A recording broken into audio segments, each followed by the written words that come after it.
Thing we need to do is to approve the agenda. So moved and seconded. All those in favor say aye. Opposed? Motion carries. Public comments. Anybody here from the public wish to speak on any of the agenda topics? No? Okay. Public comments closed.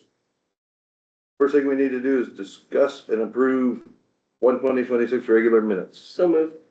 Second. Been moved and seconded. Discussion. All those in favor say aye. Opposed? Motion carries.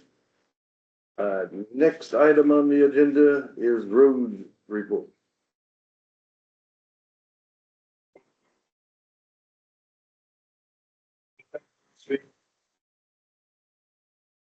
Else things for, got a fuel tank, new Garland, replace the old one over there, that's all hooked up.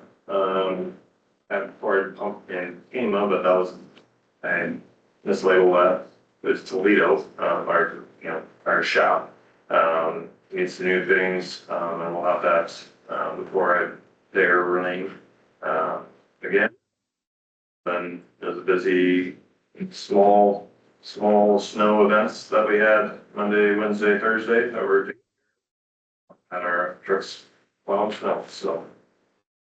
And then obviously with the extremely cold weather, really weren't taking equipment out there, but it's pretty good. Do some shut, like do some cleanups. So I don't know for the set up a public hearing for next week, like the February 2nd. I don't know. Are you guys done with board meetings? Have you published for the public hearing, Matt? No, so that's trend. So it probably been last week. I forget the papers. Nice and slow. So. So we need to get that taken care of? So then it'd probably be the February 9th, then it would be. You don't have to work with the 10 to 20 day period of publishing. So most public hearings, we need to have it published 10 days before it's pulled back.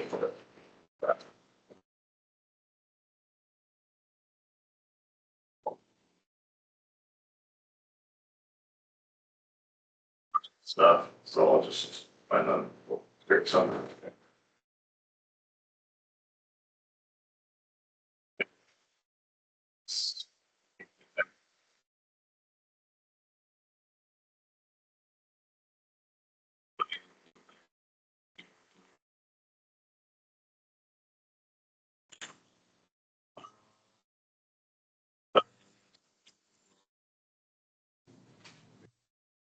LinkedIn loader and the Chelsea truck driver position that were open, and that we had filled those internally. Levi Peterson took the loader position out of Lincoln, and for the Chelsea truck driver Jeff Schroeder, that position. Let me get together where that, and then a few more shifting around of people kind of get rid of the bridge crew and put the truck drivers out there. By the end of this week, have a better idea. And then once those are all taken up, we'll be putting those to the public. They moved. Yes, they have moved. So they're. And then I have a utility permit for ATC Avenue, 190th Street.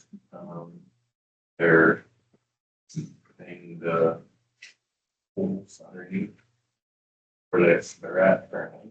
So be coming by the Wadsworth area there. So they're removing the power poles going underground? Yep, okay.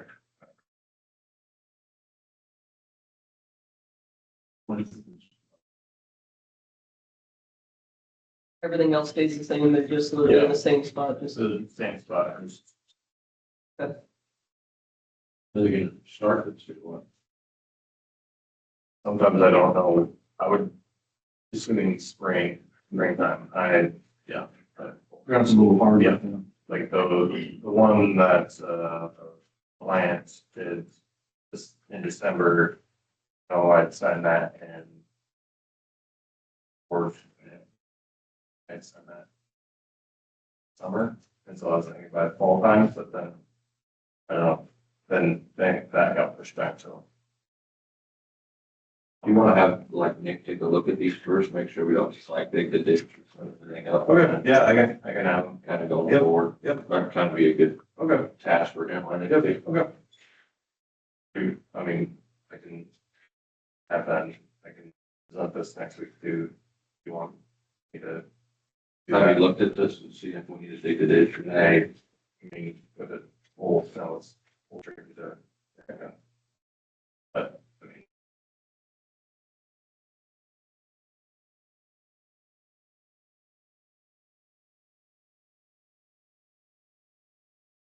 Then, I mean, maybe we can just move it back. I say, Why don't we do that? Why don't we postpone it to the next week's? If there's still snow though, that doesn't fix our issue unless Oh, they but at you least get. get someone look looking at at it, it, but- someone kind of put eyes on it. Yeah, So do we need to like make a motion to postpone this to next week then? Is that we could be enough then? For Nick to look at it? Yeah, I make that motion. We postpone. Second. It's been moved and seconded to postpone the ITC Midwest utility permit until next week. All those in favor say aye. Aye. Motion carries. We'll bring that back next week. Next, that's it for me. Thank you, Ben. All right, thanks. You guys. Next item is the discussion of possible action to reassign tax sales certificate number 19-00203 to Daniela Moortown. See paperwork. Yep, Melissa? Right there in the back.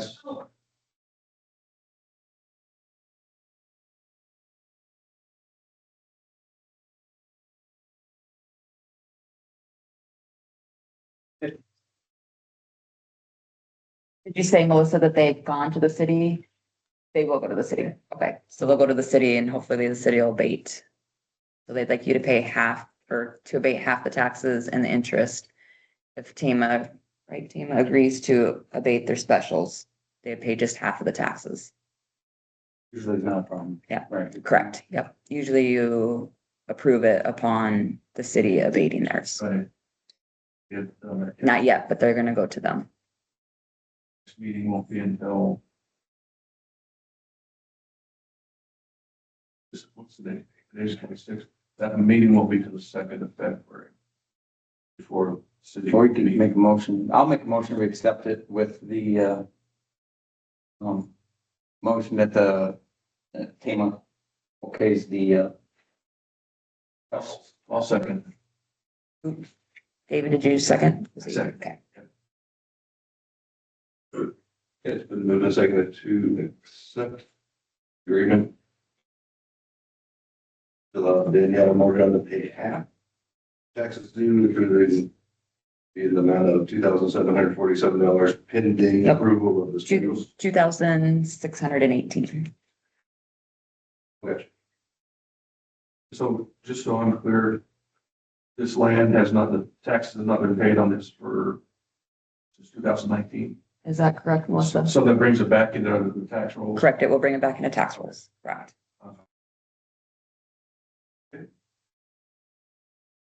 All those in favor say aye. I, Opposed, motion carries.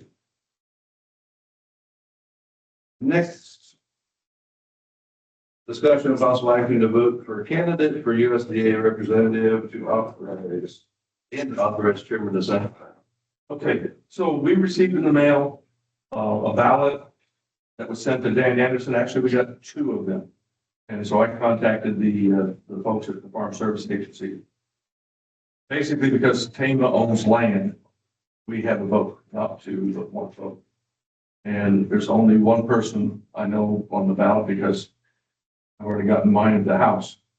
So the question is, do we want to, as a board, vote for the only person on there, or is there anybody else that would serve the county? These are the people who determine how much the folks at the FSA are paying, what other, basically, the Farm Service Agency works for the board.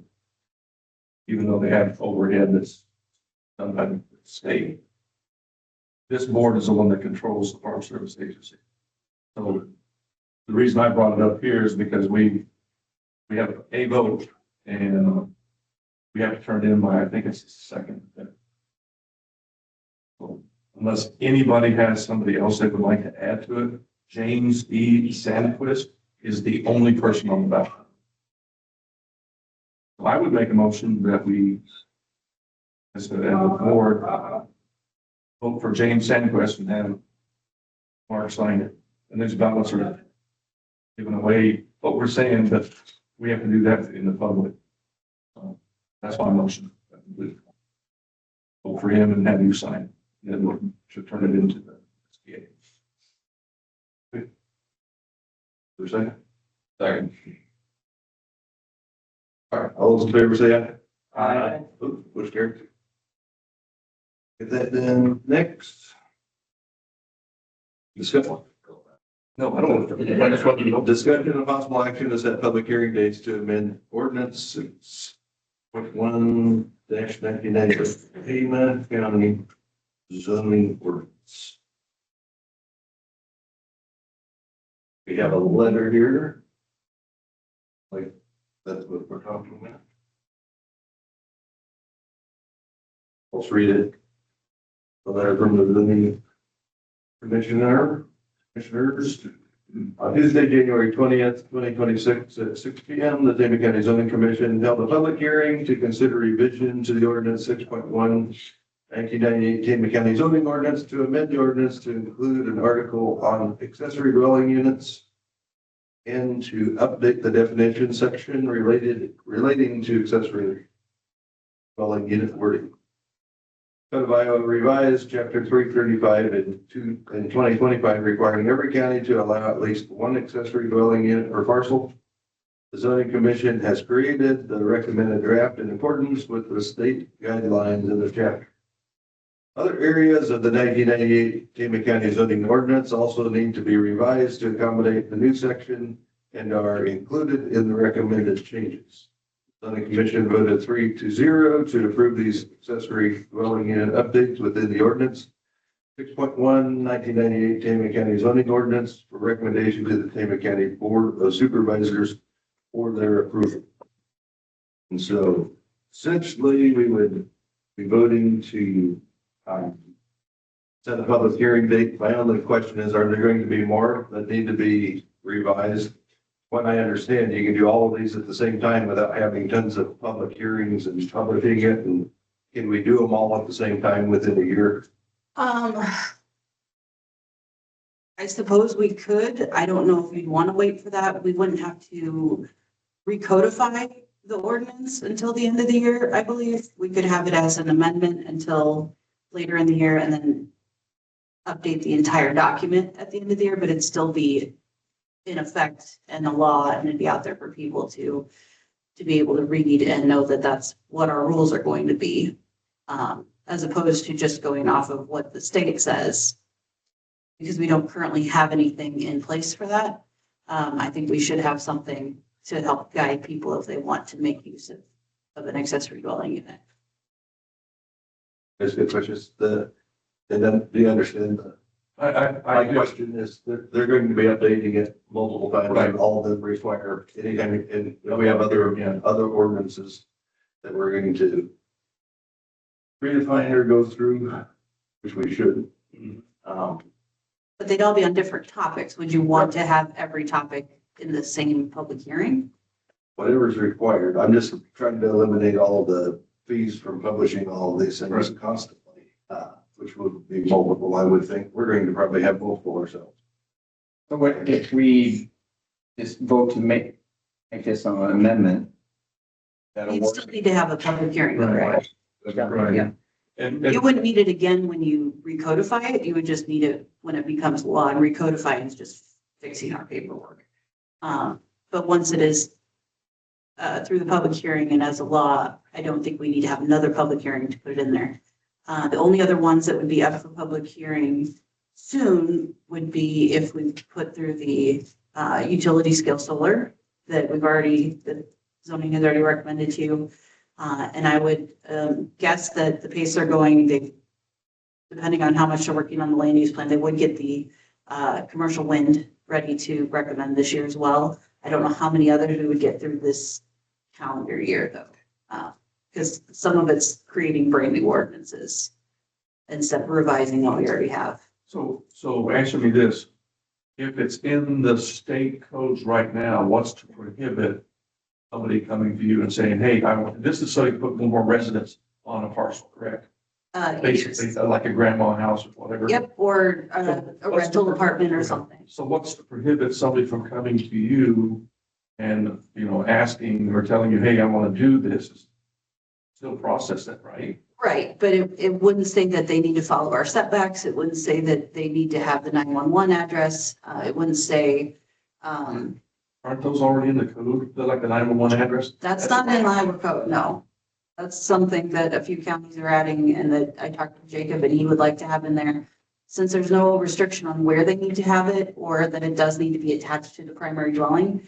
If you have a 40-acre parcel and you have the primary house on one corner of it, you could have the accessory dwelling on the complete opposite corner. If you have a 911 call, they wouldn't know where to go necessarily if they just have an address. But to Mark's point, we're trying to save money, and if we have to keep posting multiple times every time we modify something, that's subtracting from our budget. We're trying to hold our levy where it is.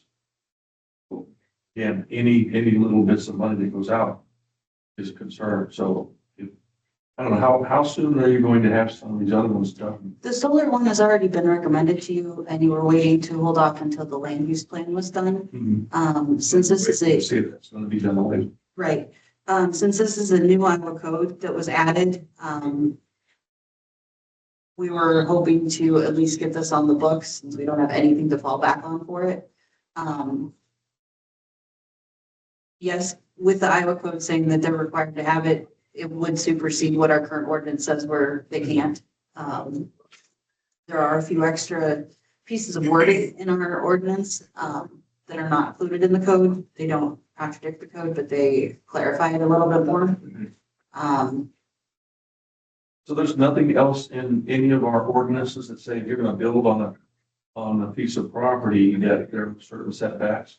In our ordinance, single family dwellings have specific ordinances and the Iowa code says to treat these like single family dwellings. It just does clarify that the accessory dwelling unit falls under those setbacks, to be clear. So if I came to you and said, hey, I want to build an A-frame on the back of my property, I still have to abide by the setbacks that are single family dwelling, right? Yes, well, if you're using it for an accessory dwelling. So the definition of accessory dwelling is grandma's moving onto my property. I don't want her in my house. So I'm going to build a place in the back, maybe further away than I normally would want.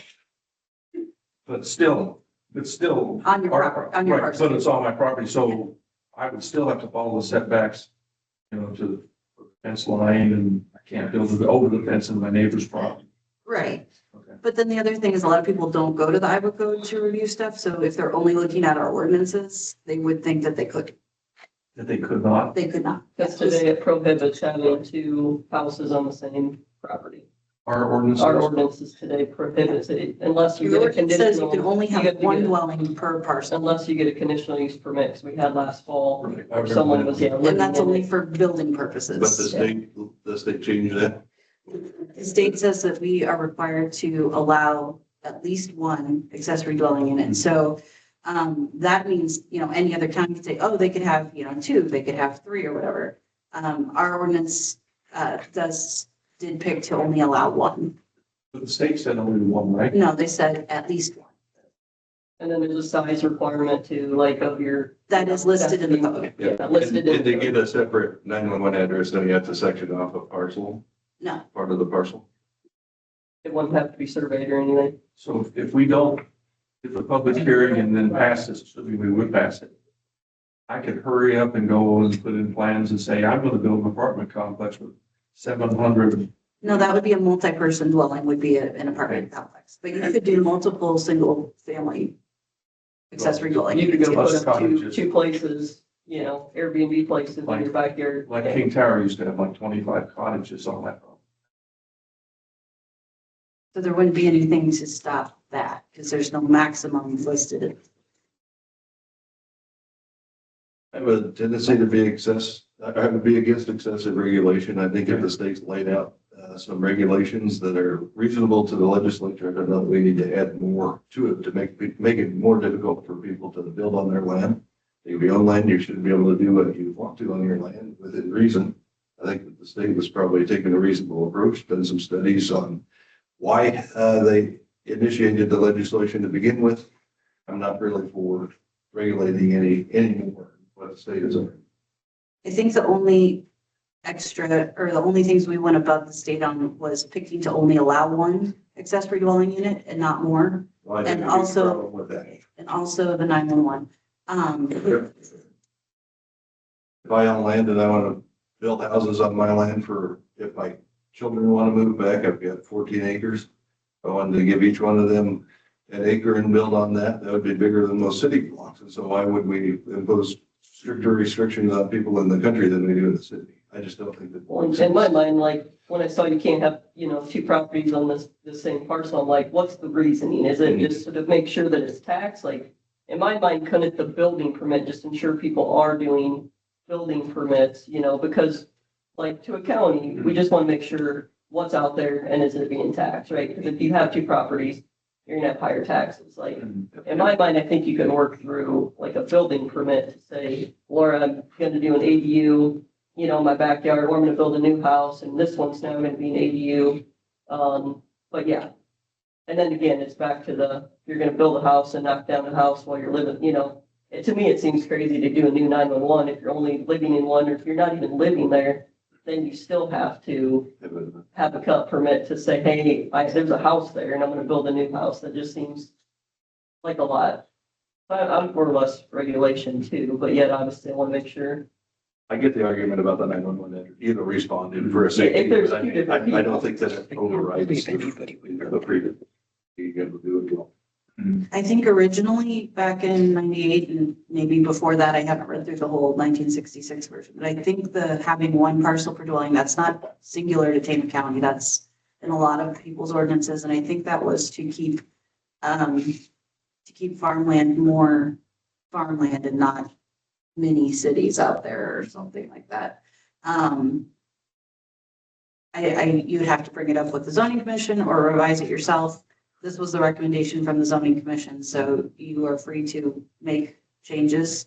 They did not take it to an attorney yet, with the assumption that you would want to possibly revise other things and then also take it to attorney, so cutting down on costs of having it reviewed twice by an attorney. So you would probably want to send it to them at least once. If you want to change how many are allowed on the property, you know, that this is just what the zoning commission recommended. And the reason it was 3-0 is because one person was remote because of a surgery recovery and had technical difficulties at the time of the vote. And another was out with the flu, but they had all been previously very involved in reviewing this and updating how they wanted. So is your thought like it could just be follow Iowa code, Yeah. Iowa code, blah, blah, blah, and then say, I mean, we could add in there, but ensure that right away or neighboring property setbacks are followed or something for our current ordinance or something like that. But that's already in the ordinance. That's my point. It's already in there, but yet we don't need to. It's just kind of implied in the ordinance because it's just not clear with the state code. The state code says it's, you know, property of a single family dwelling. So it's implied that it has all those setbacks of the single family dwelling. The ordinance just spells it out that it does have those same setbacks.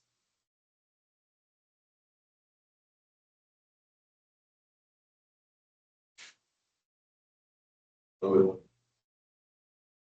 the motion.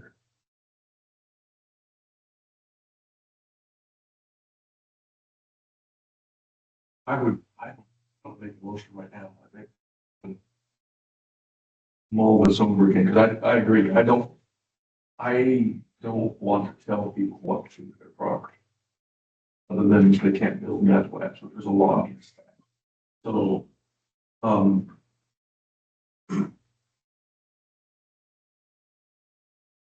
I don't want to give it property owners using their property as they see fit. As long as it meets all of our other codes.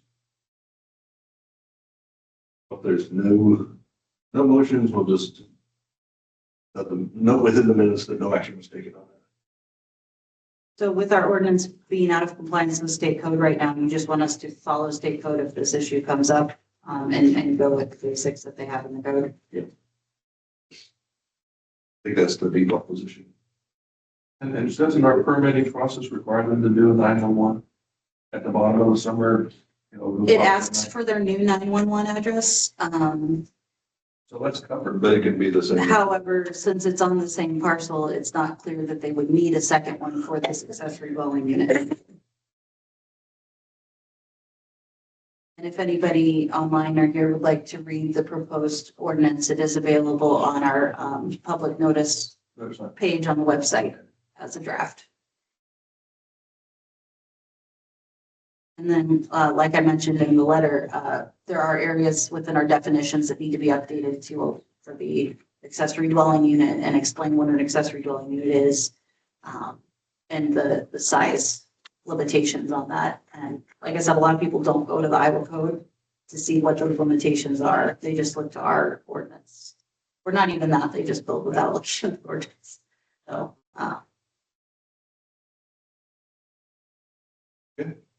And for what it's worth, the 911 where they have mine pinned on my property, that's Nancy Smith. It'll take you clear to another road. I mean, it's probably a 3-minute diversion to get to my doorstep from where the 911 address is pinned. And that might be something you need to take up with the 911 director then. yeah, it's just more about watching people. Only That's the one with the big chicken. Okay, we will go with next. We're gonna have to probably do our claims first, and then we'll probably have to recess for a little bit. Okay. We have claims in the amount of 410, 385 period 71. $410,385. Yeah, $385.71. The reason this is so high is the sanitary landfill is moving $300,000 from our account to their account. And this is a normal transaction, so that's why it is so high. I make a motion, we approve it. Okay. It's been moved and seconded. Any discussion? All those in favor say aye. Aye. Motion carries. Do we have any supervisor reports that anybody wants to report on? I just got a couple really quick. Do you want to do that now? Yeah, I just couldn't do it before we Okay. recessed. I had the Heartland Insurance Risk Pool meeting last week. Main thing to note is, the renewal, for insurance is the spreadsheet that Paul's gonna be working on it. He'll send it all to the department heads that it affects. It's February 27th will be the date that spreadsheet needs to be fully filled in for renewals. So if you get that as a department head, make sure that you take a look at that and get that completed and back. It's probably a week or two in advance, so that way Paul can look it over and get it completed. There is a potential, or I shouldn't say potential, but there's an OSHA 10-hour training. It's March 24th and 25th. So this could be any county employee that, it would benefit in OSHA training. I know Troy comes and does mock studies for us. It would be, wise to sign up for that. It's actually a free training in Waukee. It's mainly just, mileage. And if you stay overnight, it's a hotel stay. So I think last year, Ben and Nick went to it. I know Dirk has in the past, so I think it would be good for possibly our foreman or, obviously, I don't know timing wise if we'll have a new engineer by then or not, but definitely a good training just to make sure an OSHA violation is a big, fee to pay as a county. So I think it's good that they're trained and take advantage of the free courses out there. It sounds like it's a pretty good one. And then there is a county safety committee meeting on February 2nd at 10 a.m. that's the normal safety committee meetings that the county has. Judy Hommaker from Heartland is going to be there. It's one of those that she comes, so, I know we have a lot of moving pieces with a new foreman and, with Ben going to be leaving, he'll still be here at that point, but make sure that the meeting goes well, make sure, Ryan's also kind of been involved in that, make sure someone is gonna be stepping up to make sure that they can be the chair of that group, and safety really needs to be prioritized. I think a few of us went to the Christmas, meeting. We didn't win the safety award, but we really need to figure out how to do that, right? We need to figure out, everybody wants to go home at night. Nobody wants to deal with, an accident happening to them or to someone else. So, that will be, that day I was gonna attend the middle school visit, but that's at the exact same time. So Judy's asked me to go to the safety committee. So I will probably go there, instead of the middle school. FYI. So yeah, I think that's, the main things there. I have some questions. Okay. Did you guys get a chance to look at this tax? Statement? Yeah. I think we all looked at it before, and, I would like to get it on the agenda and get a vote on it. Okay. For next week. Yep. Okay.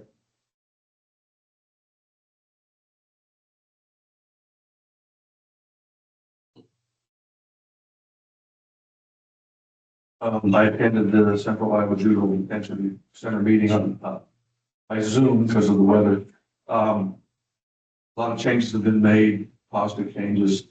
One of the things was they have now committees set up, and I got voluntold or drafted, I accepted, to go on the others policy meetings. So they got policy, finance, safety, and then anything else. Basically what it is small groups meet, determine what has to be done, needs to be done, and that goes back to the whole commission for a vote. So I volunteered for that. I did send to Karen. They think that we are spending around what, 94, I thought it said. $94,000 a year. Right now, we have no one in the facility from our county, and so we're doing well. But in their budget, they've got us down to $94,000. Be good to have our line item match that. Yeah, we were. Do you want the math exactly, or we had it as 100, so Okay. close enough, or? So other than that, Because we were under that, and we were. no, we were over, we were 200,000. Remember, we had that. No, but when we budgeted, didn't we budget for like 70? Budgeted 100, we kept that at 100. Okay. That's all I had from that meeting. No, not new. Just going to the vote. Okay. We're working through it. Cool. So I'll have something next week. I got work on a wage scale this week, but about that, so. Secondary road transfer. I forgot to, hopefully we'll be done with the phone installation this week. So that's Across the board. everything, yeah. Biggest issues, closing out accounts and making sure we don't have to pay any extra money. I have just one committee to report on. The regional mental health met for the last time on last week, Wednesday, and I attended that meeting virtually. They had it all virtually anyhow. And after 10 years, the region wound up anyway. At the beginning of that concept, they had all of the county's pool dollars for mental health. And within the 2080, all of that money was supposed to be refunded back to the counties. However, when the state passed new legislation going to behavioral health districts, all of those 20s that were being dissolved, that portion of it would have been out of the instructions from the state. So that money all went back to the state. And so we rebated them back $2.7 million. That really should have been coming to the counties in the original instructions. But that has wound down. A lot of the people that were there were very emotional and upset with, kind of the way that things went, but were gracious in their turning over the funds and all that kind of stuff. So they did a really good job, and looking forward, hopefully we can make some better improvements. As far as Tama County goes, I have drafted a proposal, and I'll give you guys all a executive summary for a position potentially that includes our mental health advocate that is reimbursed from the state, and then also including a law enforcement liaison in the same position. So it would be one full-time employee. 75% of that would be reimbursed through the state, and then 25% would be funded out of our opioid dollars to kind of take care of some of our local, get some wraparound services in the jail, and then for people who are leaving jail, make sure that they have mental health services and appointments and those kind of things when they leave, as well as responding to crisis and good follow-up with the sheriff's department. So Casey's been looking to do something like that. I wrote kind of the parameters, and then I'll meet with him and then Libby to discuss further like what. And if one other person wants to join, we can have two of us. Sure, you let us know. So I'm wanting to move that fairly quickly so that we can get it in our budget year for this year. But it would take, at this point, 0 tax dollars to put in that position. And we'd have enough to do it that way for at least probably 5 to 10 years. Property tax dollars. Good news coming forward, hopefully. So I think that's all I've got. We will recess. Is there anything, anybody from the public want to talk now that isn't going to be here at 9:30 on anything? What's going on at 30? We're having a home-based Iowa designation, designating our county as a home-based Iowa community. You want to know more about it? Maybe I'll find out more later. Okay, well, hang around. All right, we'll recess until 9:30. Yeah, that's finished.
Stable. Is that how everything works?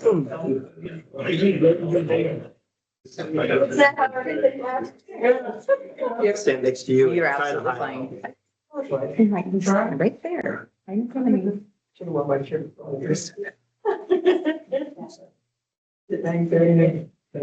Yes. Okay, it's 9:30. We'll be back in session. We're here now at 9:30 to have the 9:30 home-based Iowa designation ceremony. This is something that's been coming into fruition since 2018. 2018, the Board of Supervisors at that time had passed a resolution to move forward. Tama County as a home-based Iowa county. In 2023, there was a presentation that was done by Home-Based Iowa here for this board. And at that time, they were given, I guess, some alternatives back in, I think, January of 2025. I attended a meeting and there I met with Michelle and Frank anyway, and I was asking about a home-based Iowa, becoming a home-based Iowa county that Tama was, and we weren't. I started working then with a gentleman by the name of Harrison, and Harrison has moved on. And so now James is here with the home-based Iowa. Heather and I have been working on this and to designate home-based Iowa, and you'll learn more about that as the ceremony moves on. But we've met all the requirements to become the designated county, I think, and that will make us county number 85. And so we don't want to be first at anything. We're getting real close, but with that, I just want to turn it over to James and let him say a few words, and then they'll have kind of a little ceremony. We're going to ask Trevor to speak, and as well as our other representative to give just a little feedback. The reason why this program is near and dear to my heart, I come from a military family. I didn't personally serve, but uncles and my son right now is in Iraq. He was in Syria in the National Guard when that last episode happened, when we lost life.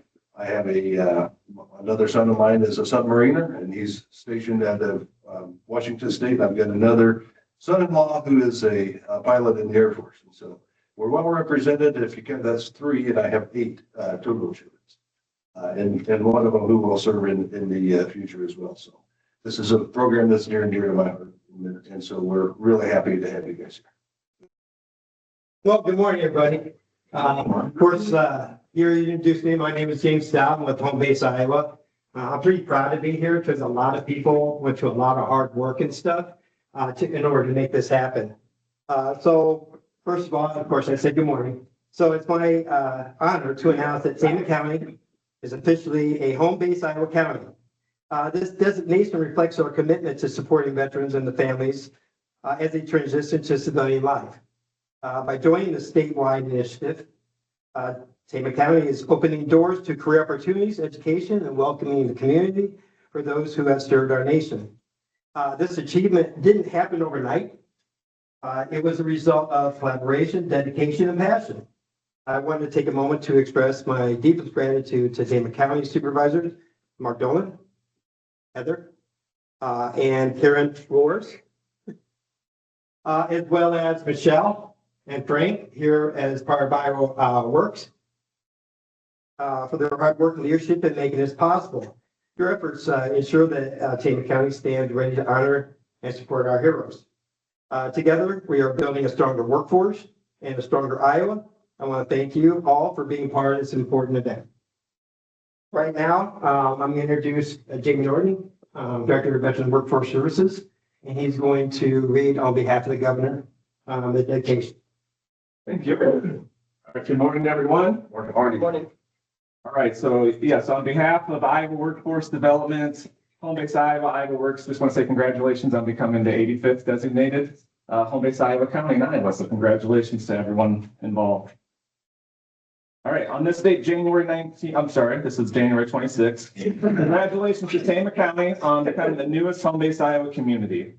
As governor, I want to thank you for your commitment to connecting veterans, transitioning service members, and their families with career opportunities and other resources in our great state. I also want to commend you for the efforts you have made to achieve this notable designation, including returning eligible, hiring businesses and becoming HBI employers, developing a veterans incentive package, prominently displaying your HBI affiliation, and obtaining a resolution of support from your local governing body. As an HBI community, Tama County will see its economy strengthened by the skill, training, and work ethic that only military service can provide, and which are tremendously beneficial to private sector industries and local markets. Your participation in the HBI program is also good for our entire state, with more than 130 communities and 23 colleges and universities designated as HBI partners.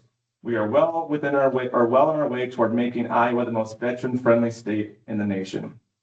Thank you for your creativity, innovation, and collaboration. And thank you again for honoring the men and women who have so nobly served our country. Your community and our state are stronger for it. Sincerely, Kim Reynolds, Governor of Iowa. Congratulations. So go ahead, James. Yeah. Yep. So, this is the plaque and everything. So I'm going to officially hand it over. And then we'll get a picture of that with you. Okay. And then, Jamie, is going to present challenge coins, to Mark, Heather, Karen. Did I get it? You did, yep. Okay, awesome. I didn't practice that, by the way, I swear.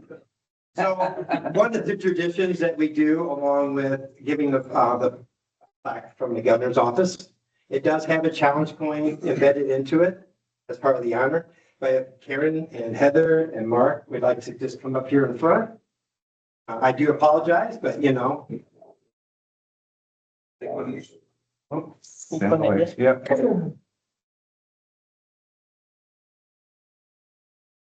So Jamie's gonna be presenting the challenge coin, each one of you. Congratulations. Thank you.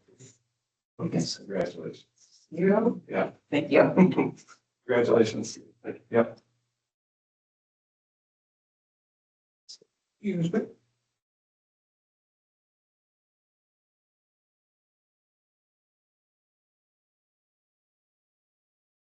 Thank you. Congratulations.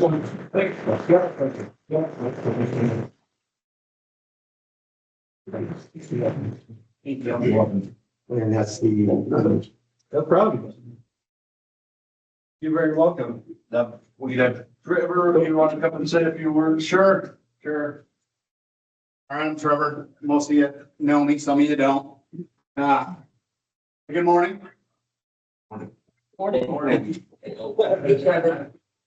Home-based Iowa communities exist for one simple reason: to ensure that veterans and their families know that they're welcome, valued and supported when choosing where to live, work, and raise their families.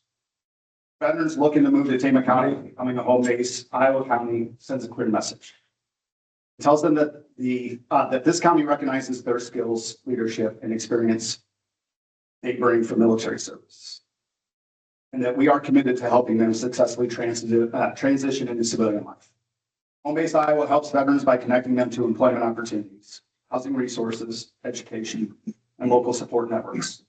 Brings together county government, employers, schools, service organizations, so veterans don't have to navigate those systems alone. Instead, they find a community that is ready to help them succeed from day one. Tama County offers what many veterans are looking for: strong communities, good jobs, quality schools, and a place where people look out for one another. Through home-based Iowa, we're building on those strengths and making sure veterans know that Tama County isn't just a place to move, it's a place to belong. I'm honored to be that the Tama County Board of Supervisors selected me to serve as the home-based Iowa liaison in the southern Tama County portion. As a current member of the United States Army, a command sergeant major with 31 years of service, this role is especially meaningful to me. I understand firsthand that the challenges veterans face when transitioning and relocating, and I'm committed to helping make that transition easier here in Tama County. I look forward to working with our communities, employers, and veterans to ensure that this program has a lasting and meaningful impact.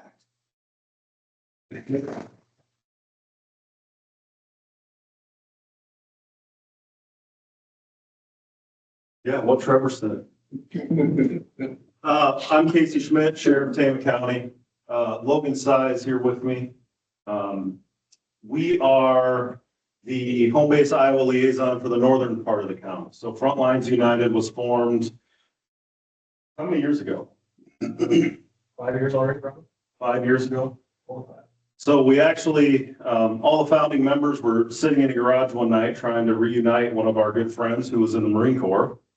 And we were trying to surprise him with a trip to Los Angeles to see one of his battle buddies. Ultimately, he ended up finding out about the surprise reunion. And we all kind of sat there and said, well, what if we did this on a larger scale? And we created Frontlines United. And what we do is we facilitate reunions for military, first responders, active duty, you name it. And so I like to dumb it down into we are like a travel agency for our military. We facilitate, we buy the plane tickets, the hotels, all the meals, all the activities. And so we feel very strongly that Tama County has done a lot of good for our veterans. And just like Trevor said, it's an honor to be a home base Iowa community, and Frontlines is honored to be the North Half liaison, and we appreciate the board very much for asking us to be part of that.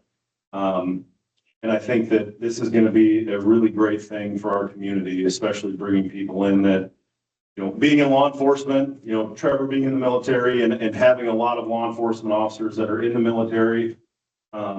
You don't have to serve to see the camaraderie that's built in the military. You see it day in and day out. And this is just a way that we can give back and to show that we care. And I'm really excited about this program. So I appreciate the board for allowing us to be the liaison, and thank you all very much for coming.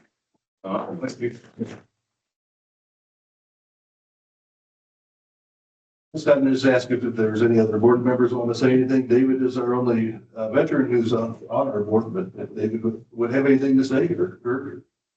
I am very thankful that you've done this. It's, after 21 years in the Air Force, I still am in touch with a lot of my buddies. I'll pay my own way though. But still, it is, people don't realize how important it is to be recognized by your community for the service that you have. A lot of times people just come back, they don't even talk about it. But I'm pretty vocal. I think it's important that we take care of our vets because they've taken care of us. And they've sworn an oath, and that oath includes up to and including them dying on our behalf. So people tend to forget about that. Same thing with law enforcement folks. So well, thank you very much for you two taking this on and getting it done. It should have been the 86. That was county's 86, but it should have waited. I'm putting it in system. It's just one click for me. I just want to thank you guys. What a good program. Great, awesome. Thanks, Casey, and everybody's involved. Trevor, Logan, right? Did I get it right? Okay. Thank you, guys. Yeah, I thank everybody for coming. I appreciate John Hall to help with economic development. I appreciate the whole Home Base Iowa team it's been a long time in the making, and it's just an honor to be here and to be able to set this for our county. The veterans have always had a huge part in my heart. They give everything, leave their family, lay down their lives. It's just absolutely amazing. And so just to give back, be able to help people get home here, and be able to make Tama County their home. We have a lot of veterans, they come out of high school, they go serve just to have somewhere to come back to be able to come back home. We just recently hired a road foreman that was a very good veteran candidate, so just to bring them back to even as a county and just as a community. So thank you, everybody, and appreciate everyone's service and excited to, have Home Base Iowa in Tama County. Do you guys have go ahead. Is this retroactive? Have you already bought a house? Yeah. He's got to buy another one. Would Casey or Logan have a number of people you've served? On our group, Yeah, that you've probably done this for. The reason I ask, I've been involved with a couple of their fundraisers. In the 20s? Yeah, Probably so yeah. far. They have a fundraiser once a year in the Traer Golf Course and I've gone to that a couple times, which is a great event. I knew that number was getting bigger every year. Keep track of you on Facebook. So, I mean, they are doing a great job with that. And, I've talked to a couple people that experienced it and it was overwhelming for them just to get back with their buddies. So, they are doing a great job with that and I'm sure this is going to help them out. So great deal all the way around. Yeah, I think that we're going to try to shine a spotlight on veterans as much as we can in this county. There's so much to get done, but this is one of the things that we really need to focus on. In the governor's state of the state address, she had mentioned that funding for our veterans position is going to be no longer based on just a simple grant that comes down from the state for that 10,000 that we get from them. It's going to be based on performance. Only 30% of the veterans that are entitled to benefits are actually getting them. That means 70%. I don't know if that's just average across the state, but in our county, that means there's 70% of the veterans that are not getting the services that they need. We want to make sure and kind of raise this issue up. I think that will be good moving forward in the future. Somebody have something to say? Thank you. Okay. All right. Well, thank you all for being here. Thanks for being part of the presentation as well. I think we have no more new business, and so the last thing we need to do is to adjourn. I'll make that motion. I'll second it. Turners. All those in favor say aye. Aye. Motion carries for adjournment. Did they explain to you what a challenge point is? I'll give you one. Challenge